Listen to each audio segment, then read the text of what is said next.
নির্বাচনী প্রতিশ্রুতি বাস্তবায়নে দেশব্যাপী নদী-নালা ও খাল খনন কর্মসূচি শুরু করেছে সরকার। ১৬ই মার্চ সোমবার দুপুরে দিনাজপুরের কাহারোলে একযোগে ৫৪টি খালের খনন কাজের উদ্বোধন করেন প্রধানমন্ত্রী তারেক রহমান। কৃষি বিপ্লব ও পরিবেশের ভারসাম্য রক্ষায় আগামী ৫ বছরে ২০,০০০ কিলোমিটার জলাশয় পুনঃখননের লক্ষ্য নির্ধারণ করা হয়েছে। নিজ হাতে কোদাল তুলে নিলেন প্রধানমন্ত্রী। সশরীরে খালের তলদেশে নেমে শুরু করলেন খনন কাজ।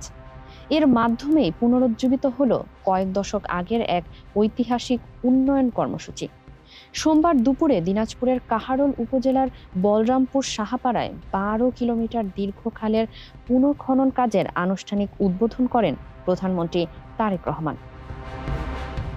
একই সাথে ভার্চুয়ালি যুক্ত হয়ে দেশের ৫৪টি জেলায় এই কর্মসূচির সূচনা করেন তিনি। বাবা শহীদ প্রেসিডেন্ট জিয়াউর রহমানের দেখানো পথে গ্রামীণ অর্থনীতির উন্নয়নে নানাবাড়ি দিনাজপুর থেকে এই কর্মসূচির সূচনা করলেন তারেক রহমান। কর্মসূচির উদ্বোধনের পর এক জনসভায় যোগ দেন প্রধানমন্ত্রী। সাহাপাড়ার এই ১২ কিলোমিটার খাল খননের ফলে প্রায় ৩.৫ লাখ মানুষ সরাসরি উপকৃত হবেন। পানি সম্পদ ও দুর্যোগ ব্যবস্থাপনা মন্ত্রণালয়ের সমন্বয়ে খালের পাড় রক্ষা ও বৃক্ষরোপণ সহ বৈজ্ঞানিক উপায়ে পানি ব্যবহারের ব্যবস্থা করা হবে।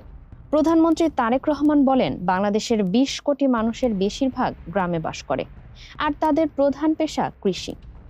দেশের খাদ্য চাহিদা পূরণে এই কৃষিভিত্তিক অর্থনীতির উন্নয়নে খাল খনন কর্মসূচি অব্যাহত রাখার কথা জানান তারেক রহমান। মানুষের খাবার কি বিদেশ থেকে আনা সম্ভব? বিদেশ থেকে আনা সম্ভব না। এই খাবার আমাদেরকে এই দেশেই উৎপাদন করতে হবে। আমাদের যেগুলো মৌলিক খাবার দাবার, ধান চাল, যেগুলো মৌলিক খাবার দাবার এই দেশে উৎপাদন করতে হবে। এবং আল্লাহর রহমতে আল্লাহ এই দেশের মাটিকে এত উর্বর করে দিয়েছেন যে আপনি যদি বীজটা রোপণ করেন, একটু পানি টানি দেন, মোটামুটি ভাবেই সেখানে ফসল হওয়া ধরে।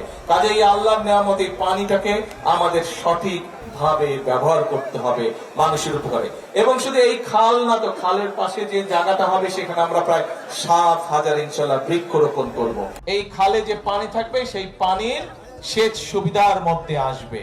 ৩.৫ লক্ষ মানুষ এই খালের পানির সুবিধা পাবে। এই খালের পানি বিভিন্ন ভাবে তারা ব্যবহার করতে পারবে। এবং শুধু তাই নয়, সবচেয়ে বড় যে বিষয়টি হচ্ছে এই এলাকার কৃষক ভাইরা, এই এলাকার কৃষানী বোনেরা, তারা যে ফসল উৎপাদন করবে, এখন যেই ফসল উৎপাদন হচ্ছে তার থেকে প্রায় ৬০,০০০ মেট্রিক টন বেশি ইনশাআল্লাহ ফসল উৎপাদিত। প্রধানমন্ত্রীর এই উদ্যোগকে ঘিরে স্থানীয়দের মাঝে বইছে উৎসবের আমেজ। কৃষকরা মনে করছেন, এই খাল খননের ফলে শুষ্ক মৌসুমে সেচ সংকট কাটবে আর বর্ষায় মিলবে জলাবদ্ধতা থেকে মুক্তি। বিশেষজ্ঞরা বলছেন, এই কর্মসূচির পুরোপুরি বাস্তবায়ন ঘটলে দেশের কৃষি অর্থনীতিতে অভাবনীয় পরিবর্তন আসবে। মূলত গ্রামীণ উন্নয়ন ও কৃষি খাতে স্বনির্ভরতা আনতে ১৯৭৭ সালে এই বিপ্লবের সূচনা করেছিলেন তৎকালীন রাষ্ট্রপতি জিয়াউর রহমান। সেই সময় ৩,৬০০ মাইলের বেশি খাল খনন করে ইতিহাস করেছিলেন তিনি। দীর্ঘ সময় পর সেই সফল উদ্যোগকে আধুনিক ও টেকসই রূপে ফিরিয়ে আনছে বর্তমান সরকার। পানি সম্পদ মন্ত্রী শহীদ উদ্দিন চৌধুরী এনি জানান, সরকারের পরিকল্পনা অনুযায়ী আগামী ৫ বছরে দেশ জুড়ে ২০,০০০ কিলোমিটার নদী, নালা ও জলাধার খনন করা হবে। এবং এই কাজ অব্যাহত থাকবে, এই কাজ চলমান থাকবে।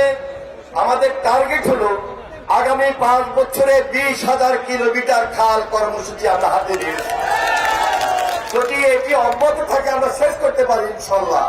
সারা বাংলাদেশ আমার জিয়াউর রহমান যেভাবে স্বনির্ভর বাংলাদেশ গড়ে তুলেছিলেন, আবার তারেক রহমানের নেতৃত্বে বাংলাদেশ স্বনির্ভর বাংলাদেশ হবে। খাল খনন কর্মসূচির আনুষ্ঠানিকতা শেষে প্রধানমন্ত্রী তারেক রহমান দিনাজপুর শহরের ফরিদপুর গোরস্থানে গিয়ে নিকটাত্মীয়দের কবর জিয়ারত করেন। সন্ধ্যায় স্থানীয় রাজনৈতিক নেতৃবৃন্দ ও সুধীজনদের সাথে ইফতারে অংশ নেওয়ার কথা রয়েছে তার। ফারিহা আহমেদ, মানব কণ্ঠ।